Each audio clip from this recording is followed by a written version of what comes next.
I was on my feet the entire time. Hey, that step full body, na DJ go tire. Hi guys, it's your girl Chinwe, aka Shumpei Mommy, and we're here with another episode of House Gist with Chinwe. Spill the tea. Guys, I trust we're all doing well and sound in this new week. You guys, it's been 5 weeks of having these conversations with you all, and I just want to say that you guys are the absolute MVPs. Like, you guys, thank you for sticking it through and staying with me every step of the way. Anyways, on the business of the day, let's wrap up week 4 and the beginning of week 5. Last Thursday, the housemates had the Amatem task, which saw Team No Malaria emerging as winners after 3 epic rounds. Congratulations to Faith, Mensan, Bright, Dede, Tracy, and Kocho. Way to go, guys. After the Amatem task on Thursday, the housemates had their pool party as usual, and it was an absolute blast. This time around, in this pool party, we had serious drama. You guys, the party had barely ended when Sultana comes to the lounge and says, well, there was some going on in the pool party. Apparently, Kola and Isabella shared a kiss. I'm, I'm shy. Yo, you guys, personally, I didn't see that one coming at all. So Kola and Isabella, they share a kiss. And just when Sultana was giving us the tea on the kiss and what went down, next thing we see is Bright and Mide. And Mide is seriously going off on Bright concerning how he was busy riding the same culprit, Isabella, at the same pool party. You guys, initially, the kiss was all, well, Kola, where to go? You stepped out of your comfort zone, but that was short-lived though. In fact, that same night, even Imisi was telling Kola that, Kola, you kissed Isabella. You're going to regret this tomorrow. Were you high? And Kola was like, it's just a kiss. Are you a baby? It's just a kiss. There's nothing there. Okay. But guess what? That same night, we saw Kola explaining his so-called harmless kiss to Dede. And of course, Dede is like, well, you've done your big one now. I can't help you from this point onwards. Like, this is where I draw the line. And it wasn't easy. You see, this was what Missy meant. And she was like, you are going to regret this later, oh, Kola. But Kola was being tough guy now, hard guy. It's just a kiss, nothing there. At some point, he even asked Missy, do you like me? He said, do you like me? And Missy was like, come on, I love you, but as a brother.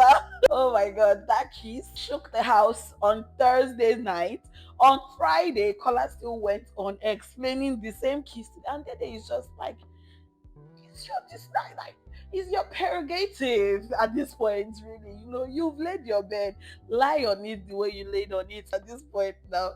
I felt sad for Kola, but at the same time now, he must have enjoyed the kiss. He even said it was ordinary 5 second kiss. So the 5 seconds is worth it now.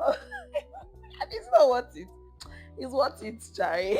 On Friday, the housemates had their wager presentation, and guys, it was such a moment. First off, Biggie got veterans to come into the house as judges. So apparently, their wager presentation had 2 segments. They had the Nigerian Idol segment, and then they had the drama segment that they had in store for us. Well, Biggie decides to send in some veterans into the house. He sends the likes of Tony Umez and Eukaria Nunobi. Oh my god, it was so good seeing these Nollywood legends again on my screen. I was so excited. We also had Inyaya as one of the judges and Omaumi Omawanda as one of the judges as well. It was such a beautiful show. The judges were not easy with their criticism. Oh, but they carried it in like this. They were like, we mean business here. This is business. Both segments were good. We had a Nigerian Idol segment with Mensan, Dinari, Jason and Cohen gracing us with some performances. Afterwards, we had drama from the two groups, Life of Pain and group Team Lost and Found. I think Team Lost and Found got a harsher judgment from the judges, but I mean, some of the housemates got special recognition. We had people like Sultana getting her flowers. We had Mide getting her flowers for his stellar performance as well. Like, it was just so beautiful. Mensan shone so bright on Friday night at the wager presentation. Eventually, Biggie decides, you know what? I'm in a good mood. You both have impressed me. And he decides that the house have won their wager as a collective. So it wasn't like one team lost and one team won. No, he gave it to the entire house, which is something now. Abi Biggie, thank you. They actually deserved it after weeks of putting in the work and having to share and ration their food so much every other week. Like, the winning just made sense for them. And the housemates were pretty proud. Personally, I was proud of them. Way to go, 10 over 10 housemates. You guys, my absolute faves. On Saturday in Big Brother's house, we had the sponsor task as usual. This time around, it was Invest Ninja task. And I totally look, I enjoyed, I don't know who curated those tasks or investments for them to pull, but I absolutely enjoyed watching the Invest Ninja task. Congratulations, team planning, for emerging winners of the Invest Ninja task. Shout out to Kola, Mensan, Zita, Ruboy, and Thelma Lawson, members of Team Plan In, that emerged as winners of the Invest Ninja task. Well done, guys. After the Invest Ninja task, of course, the housemates is Saturday, and Saturday, you know what time it is now in Big Brother's house. You don't need to be told. Big Brother tells the housemates, they should feel free to get ready. They have to look like stars, in this Saturday night party. And in theme of the nostalgia for the week, guess what, guys? Biggie brings my faves, all of my faves, to come DJ at the Saturday night party. You guys, when I say I was on my feet the entire time, hey, that step full body, na DJ go tire. I mean, shout out to Big Brother. Thank you for gracing our screens with DJ Wani X Handy and DJ Flo. You guys, it was such a proud moment for me.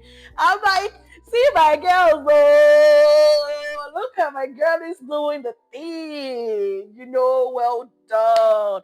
Women in male-dominated fields, bring my tithe. You guys did so good. Look, guys, Saturday night party in Biggie's house was literally, in fact, let me rephrase.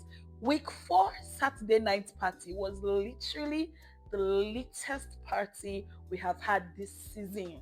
No single car. From DJ to housemates, everybody were, see, they smash them, they go downstairs, just they cry, vibes just they weep.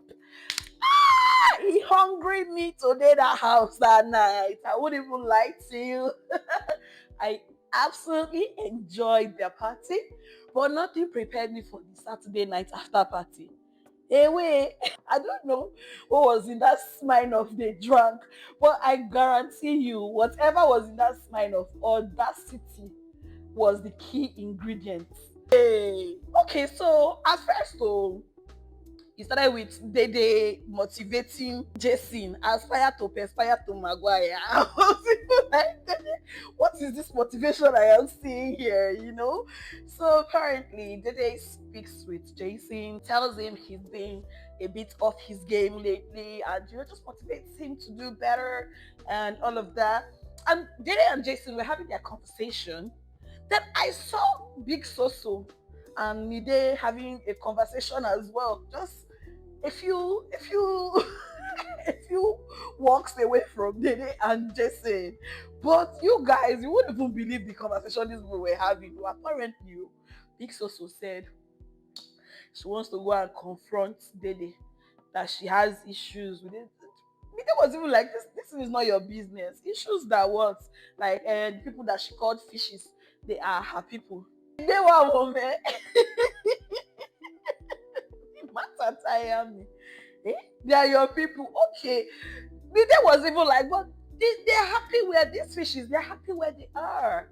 They're not complaining of their position as fishes. They like her. Big Soso said yes, but she just feels that one thing about her, she knows is wrong, oh, that she inherits people's problem. But tomorrow, when she has finished, when she has finished confronting Dede tonight, tomorrow she will stop inheriting other people's issues. I don't even why was Big Soso carrying the matter on her head? If you ask me till now, I cannot explain to you in clear terms, oh, but I can tell you that that smile of they had in that Saturday night party, audacity, joking, fuller, was too much. Too much audacity, no single car. Wait away. You are your people. Okay. So Mide says, okay, if you want to go on, I've talked to you, but if you want to continue having the conversation, no problem. Then Bix also involves Coin in the conversation and says she wants to confront Dede about the fish situation. Now Coin said, I'm one of the fishes, but I'm not bothered though. Hey God, this was so funny. I'm one of the fishes, but it's okay. I'm not complaining. I am not even offended by the term fish. Right?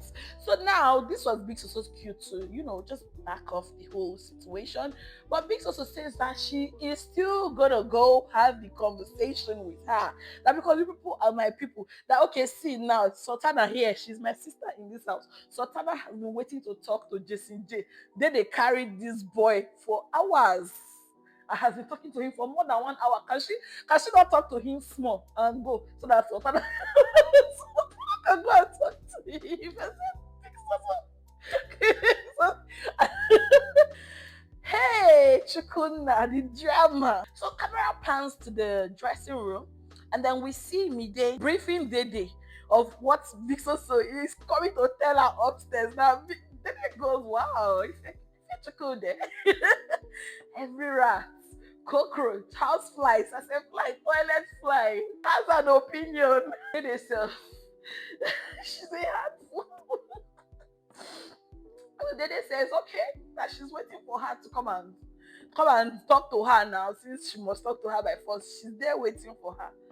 Now, so Bix also went upstairs and told Dede she would like to have a conversation with her. Dede said, sure, no problem. Where? She said downstairs, okay, no problem, let's go. They go to the garden, and now so Bix also start. So that coming into this house, me and you, we said we were the ones in a relationship, but the way you are behaving, you are not behaving like somebody in a relationship. The other day, you are just following the boys. The other day, you call Coin, Jason, and Collar Fishes, and these people are my people. Dede was. She was like, excuse me, first of all, I don't know you from anywhere. This one said, me self, I don't know you. Dede said, I don't see you in this house. This one said, even me, my sister, what do they see? I've never seen somebody so unhinged and confident. It escalated real quick. Like, although it got to a point where there were some body shaming, slut shaming, and age shaming, and I do not subscribe to none of those. But you guys, I was laughing so hard on Saturday. My eyes were literally tearing up. Like, where did you get these people from? It was so crazy, honestly. Even the fishes in question tried to talk to Dede to just calm down, like so can be unhinged. It was a lot. It's like, girl, Dede and so you guys now sponsor my Saturday night entertainment. People, you had it on lock for me. Thank you, my girls, and I hope you guys get to make up along the line, because it happens. Misunderstandings happen. You agree to disagree. Move on. Say your apologies where necessary, and that's it. Life is never that deep. It's never that deep. But thank you for the entertainment. On Sunday, we had the live shows, and unfortunately, we had to say goodbye to Victory and Gigi Jasmine. We wish you all the best of luck in the outside world. You guys entertained us in your time in the house. And we say a big thank you to the both of you for that. Hopefully in the outside world they get to resolve their issues, their differences, and keep it moving. The game is the game, and the game is over now. Shortly after the live shows, we had the head of house challenge as usual. Biggie announces to us, viewers and the housemates, that this week, in week 5, the theme of the week is Face Your Fears. And Biggie went a completely different route with the head of house challenge. Reach from picking spiders a bit kinikon. The next thing, Biggie is telling them the top qualifiers, Jason J and Doris, they have to use their nose to sort out letters from a disgusting ew. I couldn't even watch it. Like, I was like, these housemates are so brave, because I would literally have broken down in tears on the spot. And as I'm crying, I'm conceding. Look at me. I can open my nose.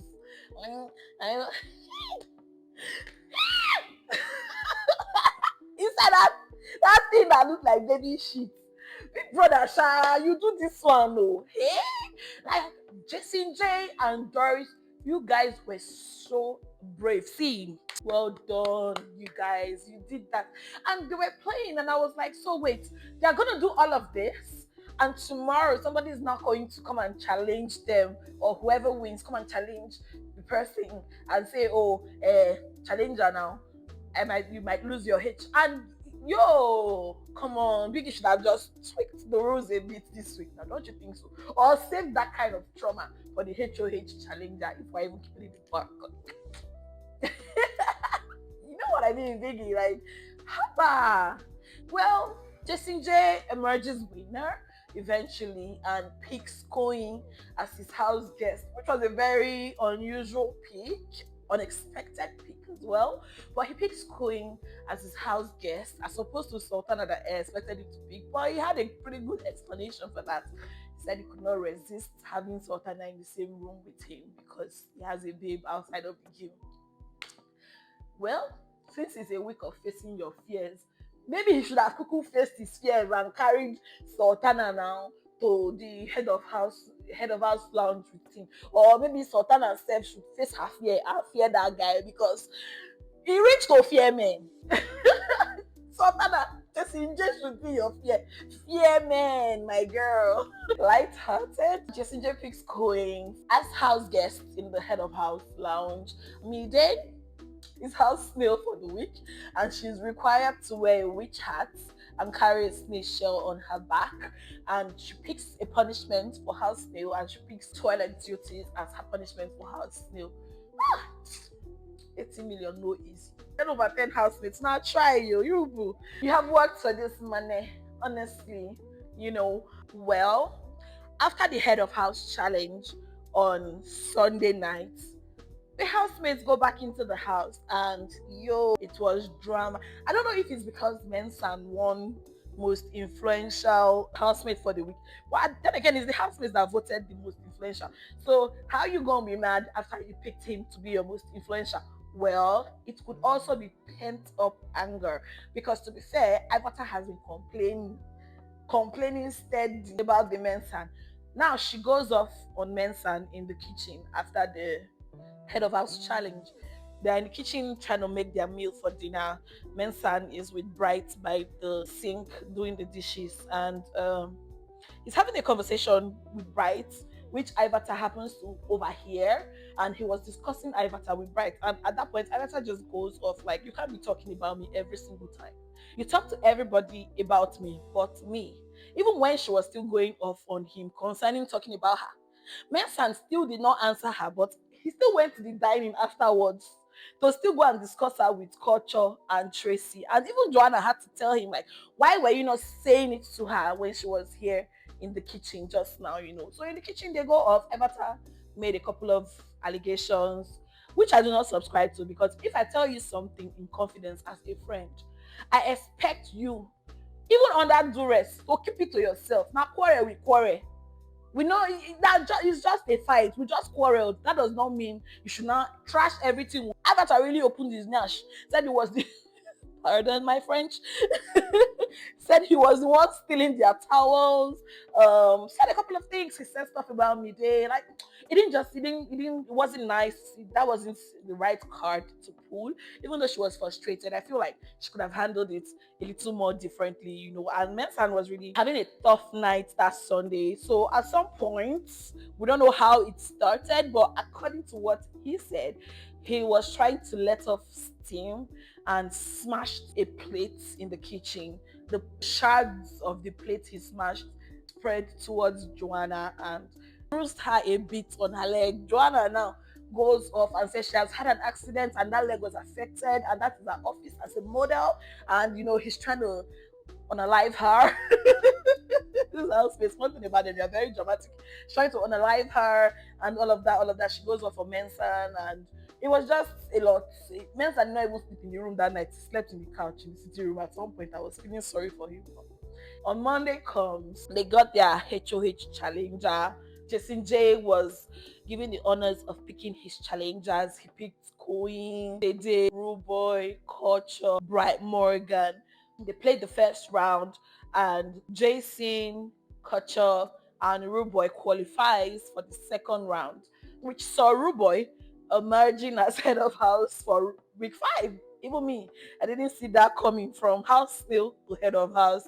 Miracle no dey tire Jesus. Ruboy emerges as head of house for week 5. He picks Zita as his house guest. Well, one good turn they say deserves another. Zita picked him just last week as a house guest in the head of house lounge, and this week he's returning the favor. So you see, follow who no road though, make you no loss for road. Ruboy picks Zita as his house guest, and the housemates receive their task brief for the week in line of the theme of the week, which is face your fears. The housemates must overcome and face their own fears. In that light, the wager brief states that the housemates are to craft an original, spooky story and transform into a short stage play of not more than 20 minutes. As usual, the house is shared into 2 groups via a lucky dip, group 1 and group 2. Well, let's see how that plays out in the course of the week. It's nomination time in Big Brother's house on Monday evening, and our red envelope is not coming back. We're over the red envelope era and right into the housemates proper nomination era. Like, they went to the diary rooms, gave Big Brother 2 names for possible eviction. Big Brother collates the votes at the end of the nominations. Well, thankfully, Mensan being most influential housemate for the week and Ruboy being head of house as well were immune from being nominated in the diary room. The housemates go into the diary room to nominate, and after the nominations were collated, we had Sultana, Faith, Ivata, Tracy, Thelma Lawson, and Zita as the nominated housemates for week 5. You guys, I was already as in proper panic mode. Say, hey, oh, Chim, my face is going home on Sunday. Big Brother says, head of house, draw from the tree of trinkets. Head of house Ruboy draws from the tree of trinkets. And guess what, you guys? He draws the power to nullify nominations for week 5. This is a vote-free week for all of us. Literally, we are at peace out here. The housemates are at peace in the house, knowing that nobody is gonna go home on Sunday. We hope Big Brother keeps it that way, because if there's anything about Big Brother, he gives you this gift. Like, let me not call it a Greek gift, though. He gives you with one hand like this, but another hand like this that can just get it, snatch it from you. Because now we are not voting, we feel everybody is safe. People that can just come with a twist on Sunday and boom, we have evictions. How we go do? Because we have about 21 or 22 housemates in the house at this point, and it's week 5 already. Hopefully my clients are not victims of Big Brother's twists and turns. Inshallah, we hope so. So yeah, the housemates are all safe and immune from possible evictions this week. Thank you, Big Brother, for giving us that, for giving the housemates that privilege. Because I mean, if Biggie didn't think to have nullify evictions in the tree of trinkets, we wouldn't be here right now. And thank you, Rude Boy, for being the one to pick the lucky trinkets that had to nullify the nominations for the week. Well, Biggie's gifts, like I said, he didn't just stop at giving them the gift of nullifying nominations and everything was okay. Biggie said, look, it's Judgment Day in my house. We had Bright Morgan and a few other defaulters. And you guys know Bright Morgan is already on 2 strikes. So we had Biggie call out Bright Morgan, Sultana, a few other defaulters for microphone infringement and gives them a final warning, because at this point now, any other microphone infringement is straight up strike. And if you already have pending strikes, that could send you home. Bright could have easily gone home on Monday if Biggie was not being lenient, even though he was really upset. He picked a tone with the housemates. He wasn't in a mood at all. Like, I don't to do self, I own too much, literally. So Biggie gives them a final strike, final warning rather. Pardon me, I'm not looking for strike for anybody. He gives them, he gives them a final warning, and unfortunately, the housemates were not able to secure their 7.5 million naira pot win for week 4. So there was no additions to their weekly pot winnings in week 5. As at week 5, the pot earning still stands at 25 million naira. Hopefully this week the housemates are able to impress Biggie, to secure the win for week 5. Otherwise, the money done they reduce, so 80 million no sure again for now. Well, it's what it is. Big Brother's house, Big Brother's rules. It's been such an eventful couple of weeks in Big Brother's house. Like I always say, I cannot wait to see what the remaining weeks have in store for us. Mind you, you guys, we have still not seen the function of that red telephone. Hopefully, it comes into play in this no voting week or not. But yeah, I'd like to see what power the red telephone wields and how it affects the dynamic of the game moving forward. Thank you all for sticking with me. Thank you for joining in the conversations as always. You guys, now it's all love from me. Keep engaging, keep following, keep streaming. House Gist with Chinwe. Spill the tea. Tell me what you think in the comment section as always about this recent episode. And yeah, if there's any gist I missed, you guys, you know how we do. Bring me up to speed. Let's talk about it. Until next time, guys, thank you for sticking with me. I remain your girl, Chinwe Elibe. Bye. I love you. Mwah.